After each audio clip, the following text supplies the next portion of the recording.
Jamais sans la grâce, une dévotion matinale qui vous connecte à la pensée de Dieu et vous donne la provision du ciel au quotidien. Bonjour chers amis, chers internautes, nouvelle journée, nouvelle provision. Bienvenue dans cette deuxième dévotion de cette semaine. Père, nous te bénissons. Merci et ce matin, nous te donnons toute l'adoration et la gloire qui t'est due. Reçois-les au nom puissant de Jésus-Christ. Amen. Éphésiens chapitre 2, le verset 8. Car c'est par la grâce que vous êtes sauvés par le moyen de la foi et cela ne vient pas de vous, c'est le don de Dieu. Amen.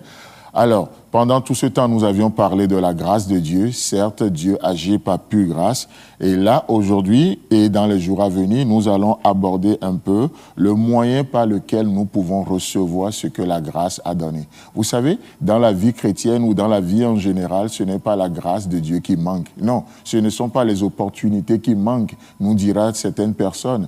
Mais ce qui manque souvent, c'est que nous ne savons pas comment nous saisir des opportunités. Malheureusement, nous ratons des opportunités, que ce soit dans le domaine des affaires, dans le domaine professionnel, dans le domaine relationnel, dans le domaine de l'éducation de nos enfants, peu importe.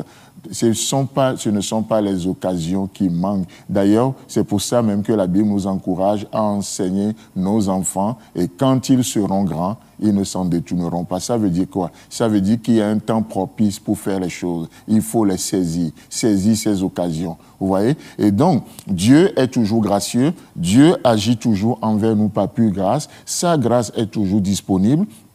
Pourquoi? Parce que nous avions vu que la grâce de Dieu, c'est l'expression de l'amour de Dieu, n'est-ce pas? Et si Dieu est amour, et Dieu est infini, ne me dites pas que la grâce de Dieu peut prendre fin un jour. Non, Dieu est amour et l'amour est infini et l'expression de l'amour de Dieu, c'est sa grâce. Alors, elle est toujours disponible et d'actualité. Mais le problème souvent, c'est que malheureusement, l'homme ne sait pas saisir l'occasion, l'homme ne sait pas recevoir de la main de Dieu. Et quel est le moyen par lequel Dieu nous appelle à recevoir de lui aujourd'hui, au lieu de tenter à lui prouver des choses, lui prouver nos compétences et ceci, cela. Non, il est dit, c'est par le moyen de la foi.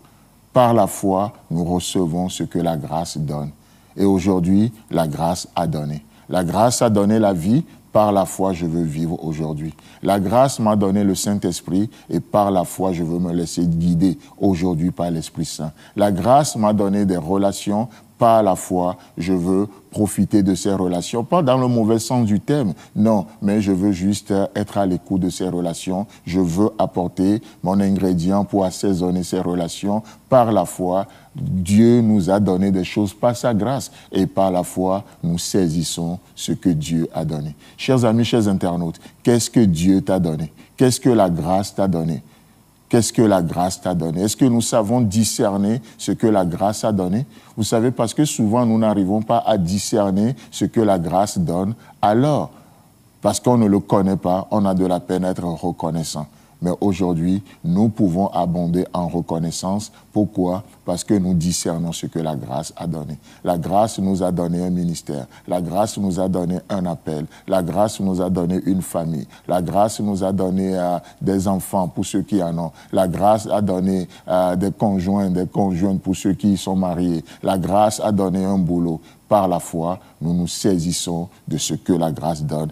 Car c'est par la grâce que vous êtes sauvés par le moyen de la foi. Et vous savez, parce que cette foi, certains ne l'ont pas utilisé dans le bon sens ou ne se sont même pas servis de ça pour se connecter à l'œuvre accomplie qui est l'expression ultime de la grâce de Dieu, c'est-à-dire la mort de Jésus-Christ à la croix et sa résurrection, parce que les gens n'ont pas utilisé cette foi pour se connecter à cette œuvre, à ce prix qui a été payé. Malheureusement, la Bible nous dit que des gens iront en enfer.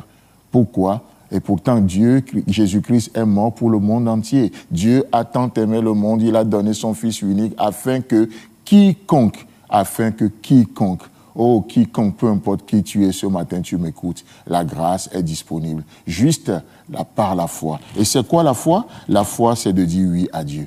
Oui, Dieu, tu as raison.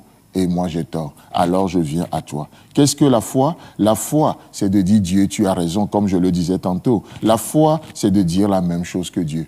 C'est d'arriver à la même conclusion que Dieu. Oui, je ne comprends pas forcément tout, mais Seigneur, je te fais confiance. Pourquoi? parce que c'est toi le Dieu de mon salut, parce que tu es ce Dieu créateur du ciel et de la terre. Tu as raison, tes pensées sont élevées au-dessus des miennes et je ne peux pas te cerner. La foi, je dis oui à Dieu ce matin. Chers amis, chers internautes, que Dieu vous bénisse et recevez ce que sa grâce vous donne. Si vous avez aimé cette émission, parlez-en à vos amis. Parlez-leur du message de la grâce et de ce qu'il fait dans vos vies. Pour un sujet de prière, une question ou pour devenir partenaire, contactez-nous au 00229 94 75 80 20. Que Dieu vous bénisse et à la prochaine. En attendant, pensez avec Dieu.